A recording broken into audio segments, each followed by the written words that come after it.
Sebelum saya mulakan cerita, tolong saya untuk subscribe channel ni dan aktifkan notification supaya tidak terlepas dengan video yang seterusnya. 5 bersaudara Bugis, pahlawan dari selatan yang mengukir sejarah Melayu. Pada abad ke-18, di tengah pergolakan politik dan pertikaian kuasa di alam Melayu, muncul 5 tokoh bersaudara dari keturunan Bugis yang memainkan peranan penting dalam sejarah Johor Riau dan dunia Melayu amnya. 5 saudara Bugis ini ialah Daeng Parani, Daeng Menambun, Daeng Marewah, Daeng Cela, dan Daeng Kemasi.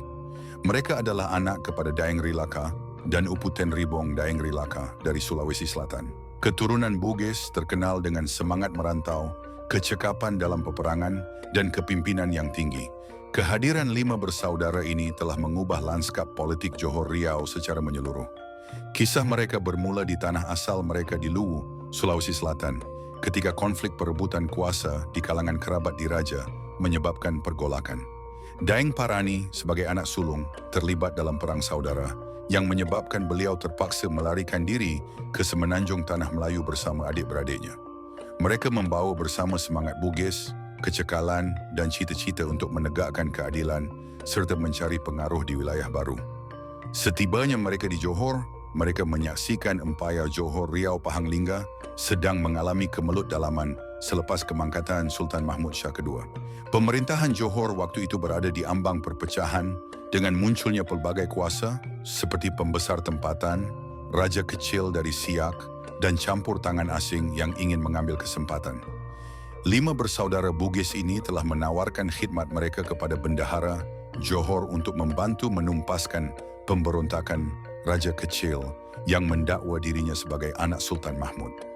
Dengan strategi perang yang tersusun dan keberanian luar biasa, mereka berjaya membantu mengalahkan raja kecil dan mengembalikan takhta Johor kepada Sultan Sulaiman Badrul Alam Shah. Sebagai balasan, 5 bersaudara Bugis diberikan kuasa dan kedudukan yang tinggi dalam struktur pemerintahan Johor Riau.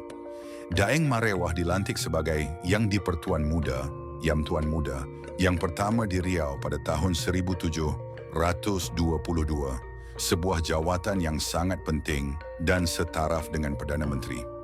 Sistem Dewi Kuasa mula terbentuk.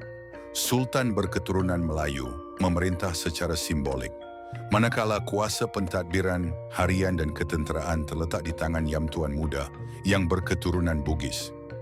Daeng Parani pula lebih banyak berada di luar istana, membantu pengukuhan kuasa Bugis di pelbagai wilayah lain termasuk Kedah dan Selangor.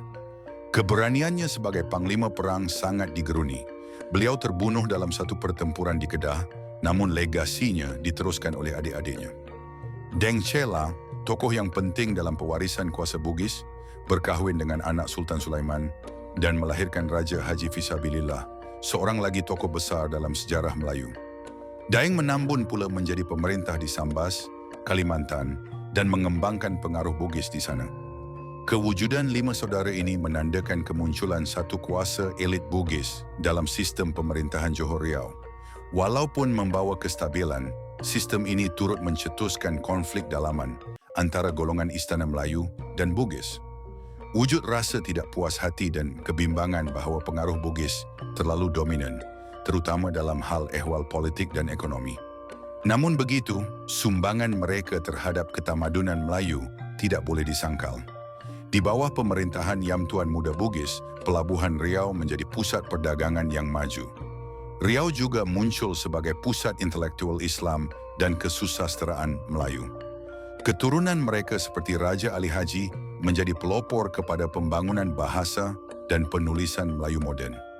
5 saudara Bugis bukan hanya sekadar pahlawan, tetapi arkitek kepada struktur kuasa baharu di alam Melayu. Mereka membawa semangat Bugis ke dalam denyut nadi kerajaan Melayu, mencorakkan satu bentuk pentadbiran yang kekal bertahan selama lebih 1 abad. Namun selepas kemangkatan generasi awal, pertelingkahan kuasa kembali berlaku. Campur tangan Belanda dan British menyebabkan sistem tradisional ini mula terhakis. Pada abad ke-19, penjajahan kuasa asing mula menggantikan sistem pemerintahan tempatan. Kisah 5 bersaudara Bugis ini wajar diangkat semula sebagai warisan bangsa. Ia bukan sahaja tentang kekuatan fizikal, tetapi kebijaksanaan politik, perpaduan keluarga, dan semangat juang dalam menghadapi cabaran. Mereka meninggalkan kesan yang mendalam dalam sejarah politik, budaya dan ketamadunan alam Melayu. Hari ini, nama-nama mereka terus diingati dalam sejarah Johor, Riau dan Sulawesi. Warisan mereka hidup dalam darah keturunan, dalam struktur masyarakat, dan dalam ingatan kolektif sebagai tokoh Bugis yang telah mengukir sejarah di bumi Melayu dengan darah, peluh dan pengorbanan.